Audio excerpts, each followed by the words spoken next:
I'd like to welcome our next guest speaker in MKT 353 Sports Marketing. Emily Canaglia is the uh, PR, Communications, and Membership Director for the NFL Alumni.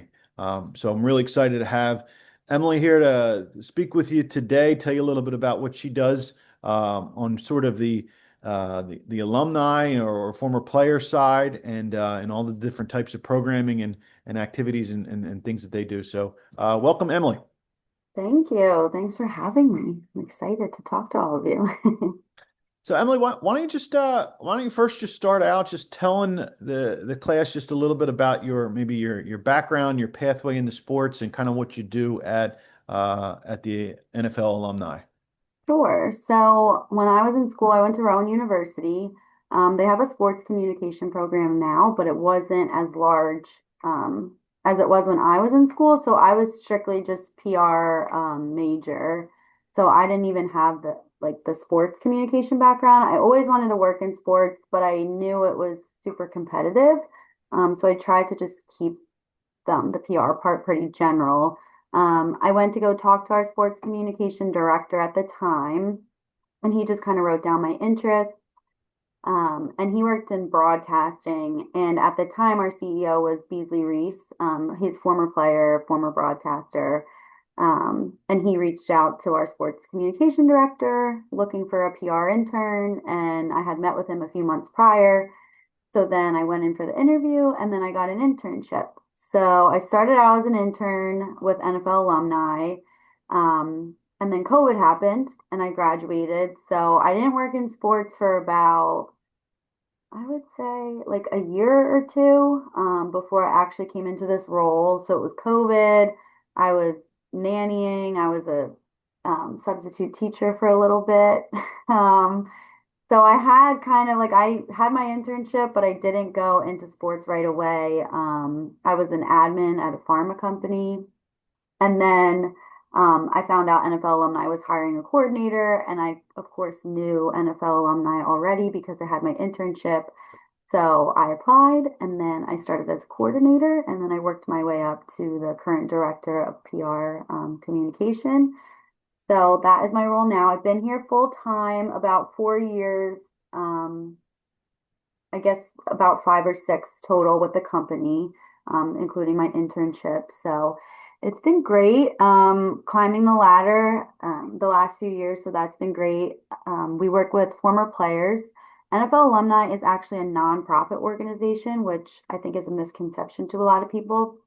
So we're not directly correlated with the NFL, but we work with them. They kind of own what we do with our mark and our shield, but we work with them directly. We're just not directly connected, if that makes sense. Sure. So we are a former player organization. We care for former players, the community, and kids. So we're a nonprofit. So those former guys that you don't really know too well, or who even played in the league 10 years, but then when they retire, they're like 35, and it's kind of like, now what? Because their whole life was football, and now they need to get like a real job because they didn't have, um, that prior background. So we help them with like career counseling and services. If they don't have health benefits, we have a couple options for them. We have other benefits that are just like discounted things. Companies want to be involved with us because they want access to our database.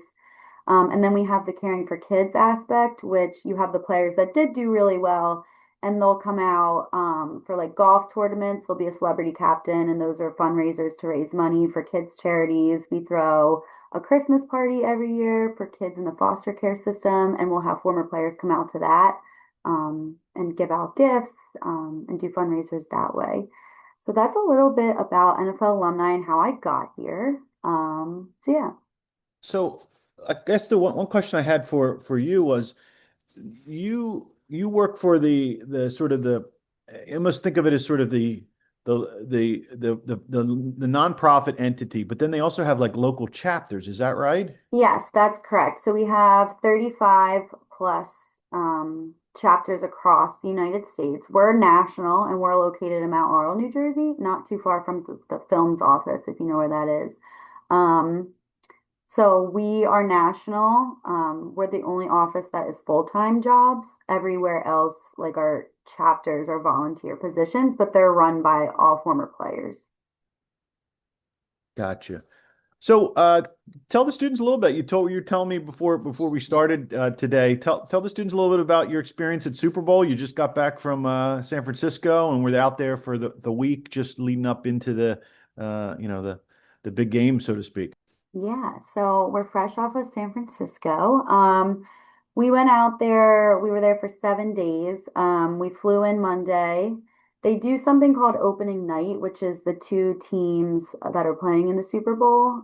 This year was the only year we didn't go actually, because it was a little far from where we were staying, about an hour. And that was actually one thing a lot of the media was upset about, is it's usually in the stadium of where they're playing the Super Bowl. So we were expecting it to be at Levi Stadium, and it was just like in a convention hall. And a lot of media did not show up. So that was like a big thing this year. Typically, it's in the stadium of the Super Bowl, which is pretty cool. And then they'll have both teams, like the first team comes out, you do interviews, second team comes out, do interviews, and then they'll have like the big name guys in a circle, and then the other guys on the floor just walking around that you can kind of grab and interview, which is a really cool experience. And then we do Radio Row Tuesday, Wednesday, Thursday. And Radio Row is, for those of you who aren't familiar, it's pretty much every media outlet that covers sports. So you have like the Pat McAfee show, you have Fox, you have Pro Football Talk, you have, I mean, Lowe's had a setup. A lot of them do like marketing activations there.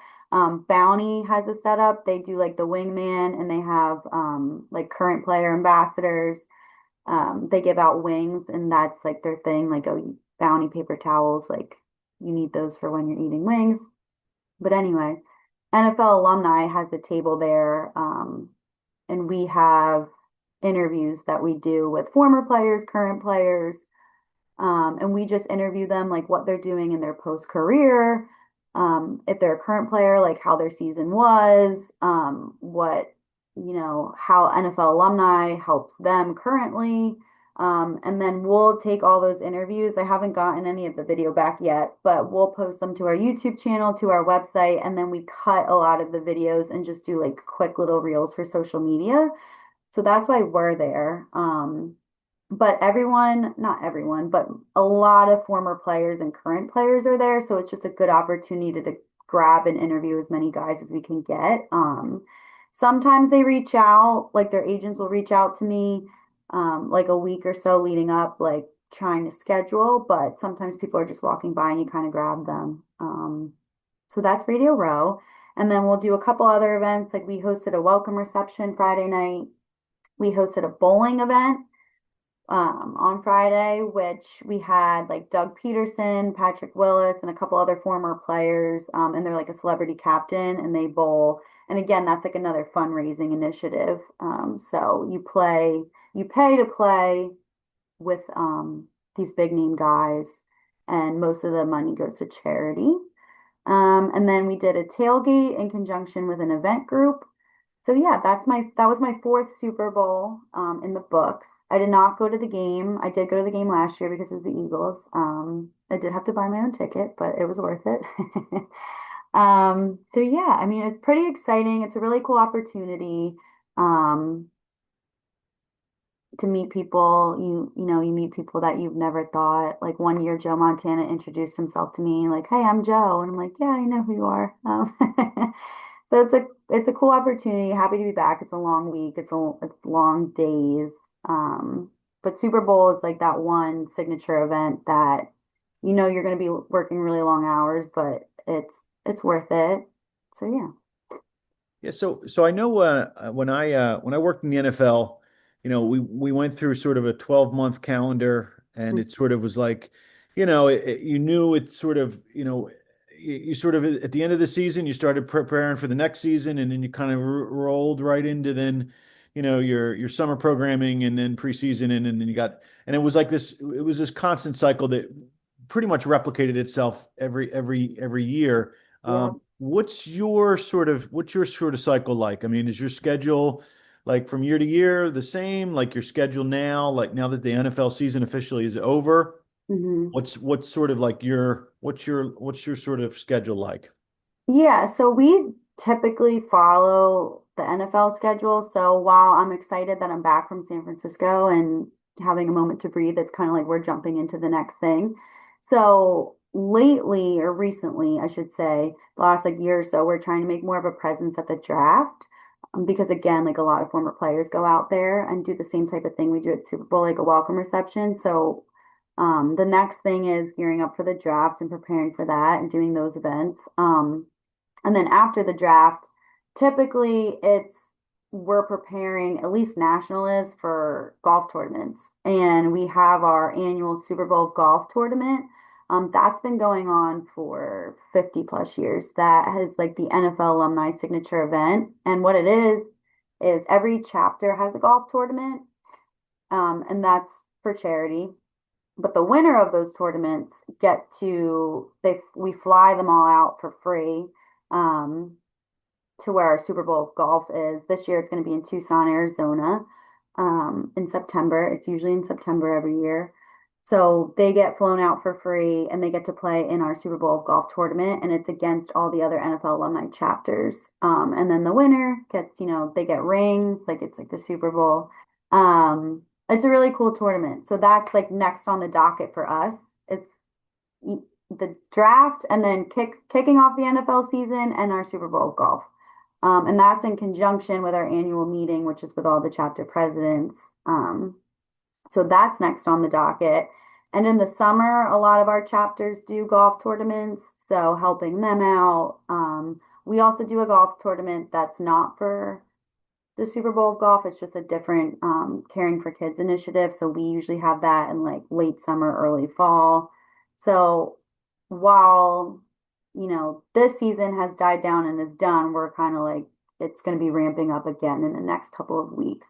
So after that, then after all those tournaments, again, it's Super Bowl prep, which honestly needs to be started earlier because it comes up before you even know it.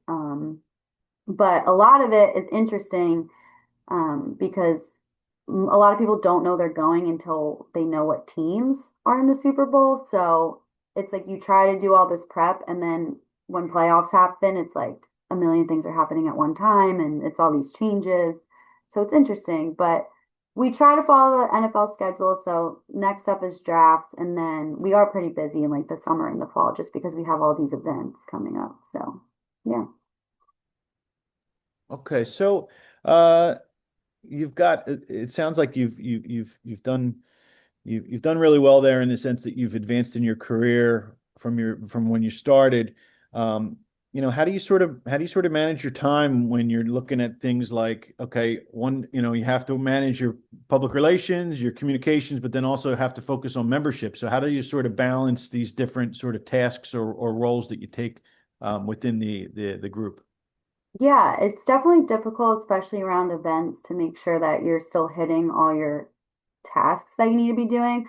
I do have some help. So I have a membership manager under me. His name is Dominic, and he helps a lot with membership. So when we were out at Super Bowl and I was kind of more focused on like Radio Row and PR, he was going to a lot of other events and delegating and trying to get new members because, again, there's a lot of former players there. So I definitely have help. We do have a lot of interns, so that's helpful. So being able to like delegate and say like, okay, what, is most important for me to do and what can I have other people help me with? So managing that is really important, especially during events. Because when we're gone for a whole week, 7 days, like you do kind of fall behind on your typical day-to-day tasks. So just, checking email and delegating to the right people, okay, you can do this, I know you could do this, or I know so and so can do this task. So staying organized is super, super important, especially during event weeks. And then just having the right help. Like I have a great team, so I'm super grateful for them. And when you say, and just to be clear too, when you say members, you're really referring to former players, right? They become members of the local chapters that they're either what played for or live in. So it's kind of up to them. So I always say that if they want to be involved in, the Atlanta chapter because they played for the Falcons, but they live in, I don't know, Dallas, Texas, like you can be involved in both. It's pretty much up to you. So it's made up primarily of former players, but we have a lot of also cheerleader members. We have a lot of former coaches, former front office executives, former referees are involved in our organization. So our membership is primarily made up of those people. But if you are a fan, you can be a member of the NFL alumni. It's just a different cost, and you don't get the same benefits as our former players do. But primarily, our goal is to get as many former players and cheerleaders as we can. Our cheerleader members are awesome. They love to be involved. They love to come to the events. They love the NFL alumni like merchandise. So they're also great, and they go to the Super Bowl a lot too, because they get to catch up with old teammates as well. The Philadelphia chapter of the former cheerleaders have done a great job. I mean, Yeah. Marla, Hmm. I've gotten a chance to know a lot of them just through, just from when I was at the Eagles, but then just now, like just even through folks that are out in the community, they've done a really nice job there. Yeah, Marla's great. Yeah. So like a member, so if a former player, what do you tell a former player on why they should join the NFL alumni? What do they get out of it in terms of, membership benefits? Yeah, so one thing I like to say is it's the locker room after NFL, right? So you get to stay connected with players that maybe you lost touch with, or maybe you're still in touch with, but the chapters typically have a chapter meeting once a month. So being able to connect with them and then staying in touch with like, okay, we have an event coming up or we have a golf tournament coming up. Like, do you want to play in it? Do you want to attend? So that's, I always say like is the biggest thing is just being able to keep in touch with either guys you played with, guys you played against. Um, just kind of staying in that, most organizations try to have an alumni association. So it's kind of like that. It's just like the post NFL career locker room, I like to call it. But we do have benefits like one we have is doctor on demand, and that's a free service to our former players. So if you have a cold, you can call up, a virtual doctor, like a telehealth kind of service. You don't need insurance. We pay for that. And then we have like LabCorp, blood testing. Again, you don't need insurance. So we have a lot of health benefits. Like if you do not have insurance, we take care of that. And we get those funds through the Player Care Foundation, which is through the NFL. Um, so we have benefits like that. We have benefits like golf tech. Before our golf tech benefit was you got like 10 free lessons and a free club fitting. So golf tech is like an indoor like golf lesson place. So a lot of our former players play golf, so that was like a great benefit to them in itself. Our membership for former players $100 for the year, and that's like $1,000 plus value, so it was worth it for a lot of them. And then we have like a lot of discounts, like PGA Superstore discounts, Dick's Sporting Good discounts, car service, you name it, we probably have that discount. So it's just a way for our former players to have everything in like a one-stop shop on their membership portal. Like, oh, I really need to order this. Like, let me check. We have like a travel portal that's discounted. So there's just a lot of things. A lot of companies want to be involved with us because they'll have the access to the former players, and so they offer that discount to them, and which makes our former players sign up. So yeah. Awesome, awesome. Well, thank you for sharing that. Mhm. Cart, so let's shift gears. I'm going to open up the questions to the students because I really want to I want to really hear from them. And so, anybody have a question for Emily? Yeah, Ryan. I guess a question I would have is if you were in college again, like would you have done anything differently to better set your foundation? Great question. So I'd like to say I don't have any regrets, but one huge thing I would say is taking as many opportunities as you can. So like say there's a guest speaker, like I don't know, at 5 p.m. and on a Tuesday, and like you don't really want to go. Like I'd say go meet them because you never know like what kind of connections you're gonna make. If you get an email like, hey, come volunteer at our event, definitely go. So I would just say take as many opportunities as you can because you seriously never know who you're going to meet. And I think in this industry, it's all about who you know and not what you know. Um, Definitely, having that education and all that and go to your classes and all of that. But networking and volunteering, and if you can prove early on in your career, like I'm a hard worker, I'm going to show up to things, I think that really goes a long way. Yeah, good question. Thanks, Ryan. All right, next question. Anybody else? Evan and then Ben. I've heard some former players say that they've struggled like financially since leaving the NFL. Do you have like any like programs or anything kind of like to help current players or former players like um after they're done playing football and making money that way? Yeah, so at NFL Alumni, when you sign up for membership, there's an option that you can donate to our Caring for Our Own. So we do have funds through there, but we also work hand in hand with the Player Care Foundation, and they're with the NFL.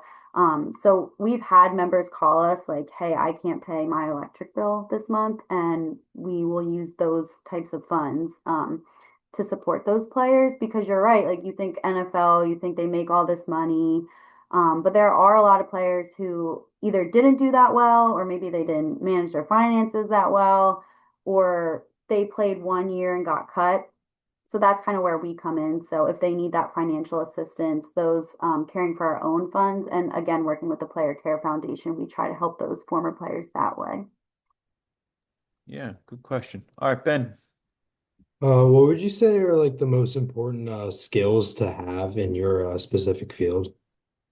Good question. So I think I would say being able to like think on your feet quickly. You never know like what's gonna go wrong. So like for example, when we're at Radio Row, right?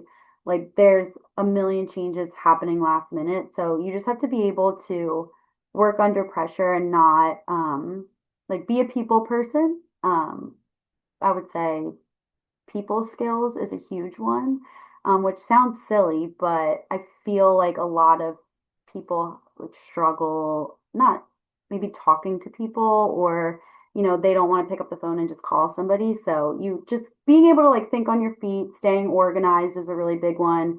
And if something goes wrong last minute, just being able to delegate and say, okay, you know what, I'm going to take this and let's think clearly and what's our next step here. So I would say personal skills, organization, and just being able to think on your feet if things change last minute. All right, good question. Yeah, Declan, and then Josh. Um, in your role with working with the NFL alumni, like what has been your most like rewarding part or most enjoyable part of working with them?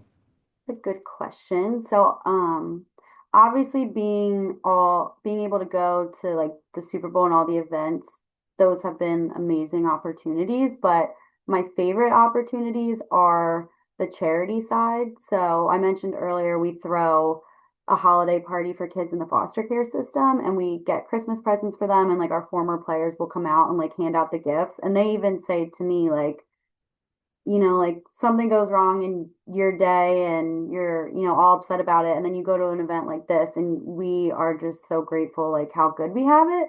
So I think being able to work in this organization and have that charity side and being able to give back and seeing our alumni also give back to the community and kids in the community, I think that that is definitely the most rewarding aspect for me. So being able to work in sports with that nonprofit side, I think it's just really awesome. So I'm grateful for that experience. Yeah, that's a great question. And yeah, I and Emily, to your point, like, all those years working for the Eagles were great for me. Hmm. But when I started doing some work with Special Olympics Pennsylvania, it was sports related, which I loved because I had a passion for sports, but it was that nonprofit feeling of knowing that you're doing good work in the community. It's really rewarding work when you can combine the two. And so that's awesome that you feel that same way. Yeah, Um, definitely. Josh. So when it comes to applying for internships or like entry level roles in sports marketing, what can students do now to like separate themselves? That's a good question. I think especially in this field, it's good to have a passion for sports, but that's not always the first thing that like we look for when we're or when I at least am interviewing. Like I think it's an important thing, like, oh, I'm very passionate for sports. I think in PR you need to like understand, but someone who kind of right off the bat, describes like their work ethic and they're willing to do you, willing to get their hands dirty in whatever they, can do at that time, I think stands out more to me than, oh, I'm really passionate about football. I'm really passionate about baseball. That's great, but that's not going to make you stand out because everybody says that, right? Um, so I would say for alumni purposes or like nonprofit, like just saying you're willing to, kind of do whatever, get your hands dirty and whatever.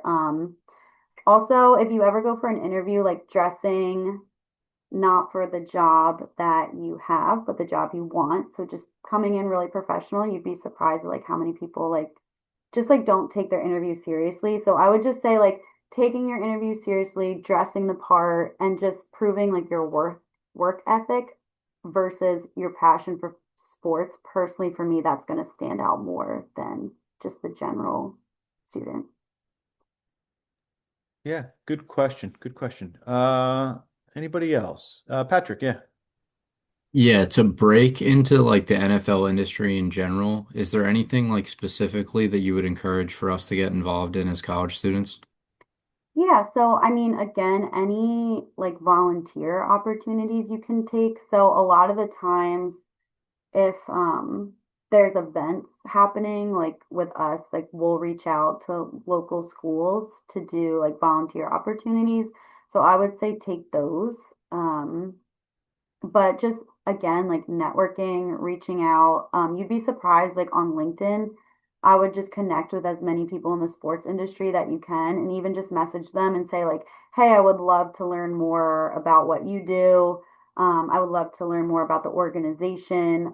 That really helped me just even networking in the sports industry because we're local to Philly, which is great because you have the Eagles and all that, but we're a national organization. So one thing that really helped me was I would reach out to um like player engagement people at the Dolphins and it's like, hey, I would love to jump on a quick call. And you'd be surprised, most people like would love to do that. So definitely use like LinkedIn and reach out to as many people as you can.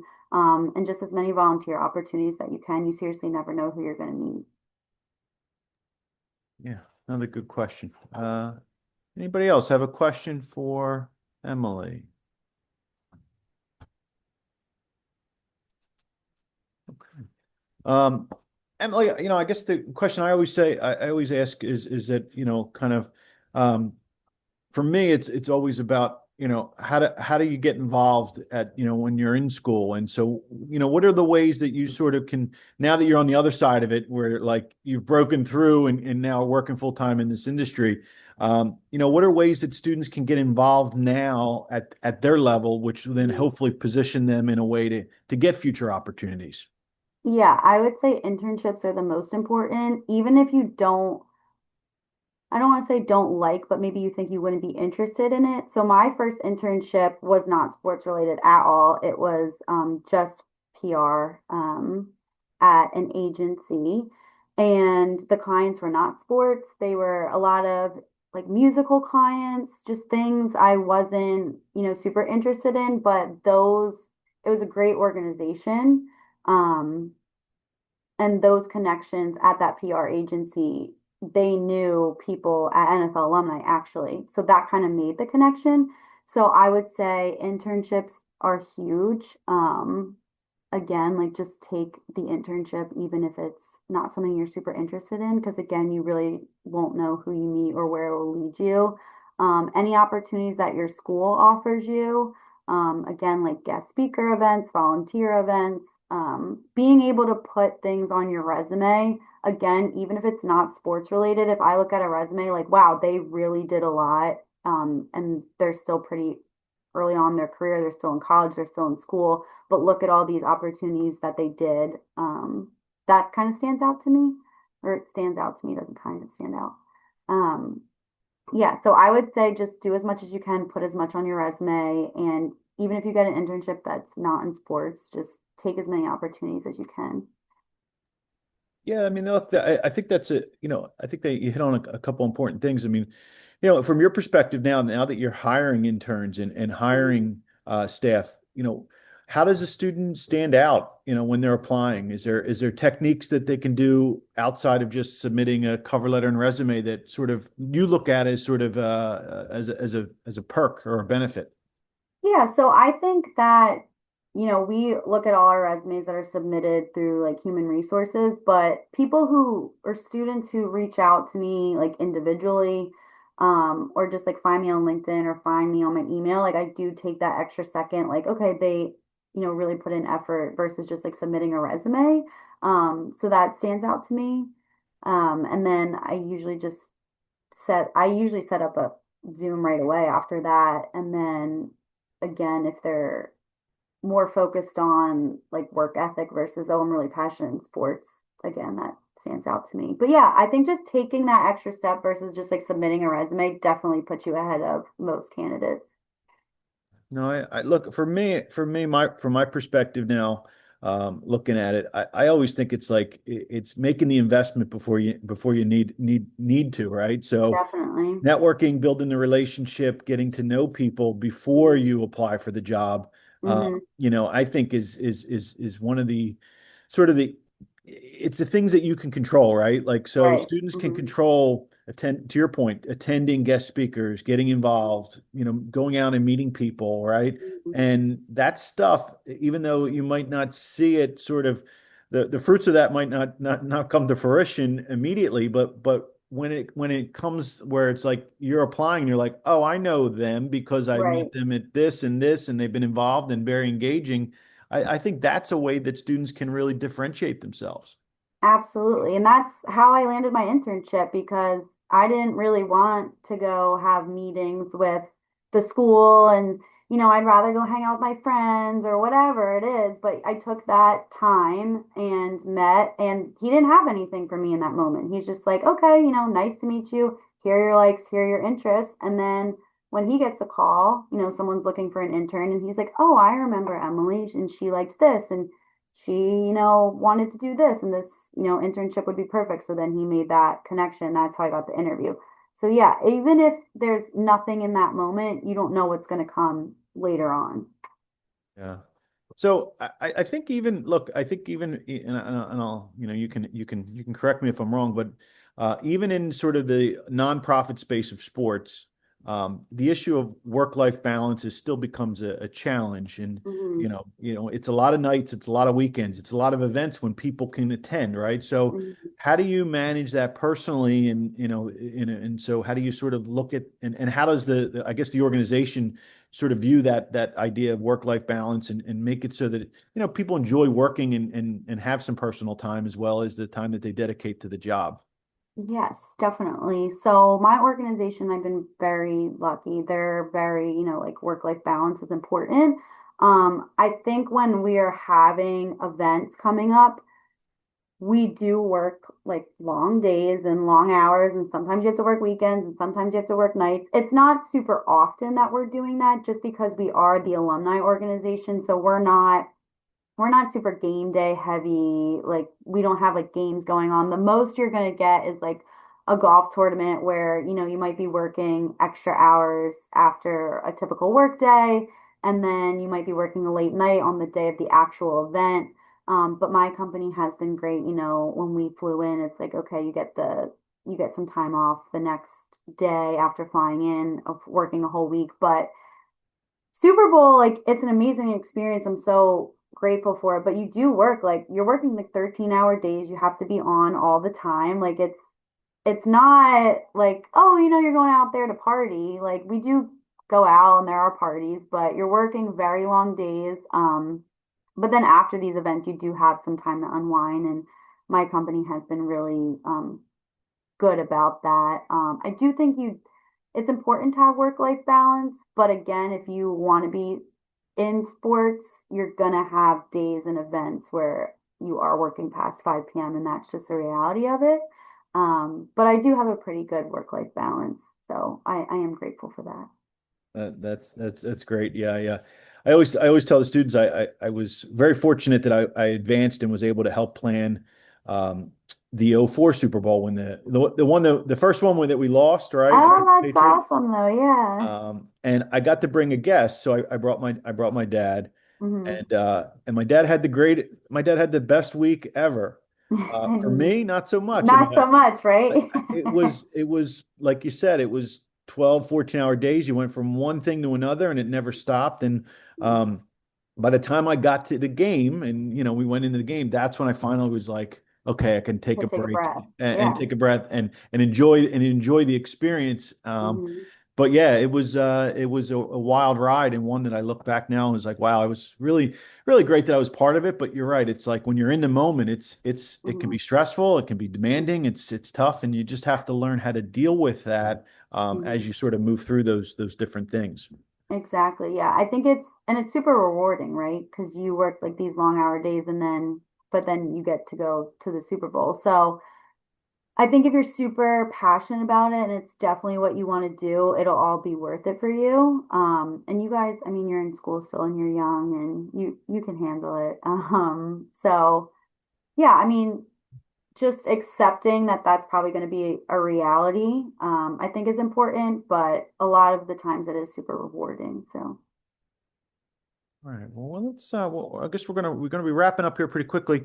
Any other questions for Emily that anybody has? Something about working in sports, something about the NFL alumni? No questions, a bad question. No?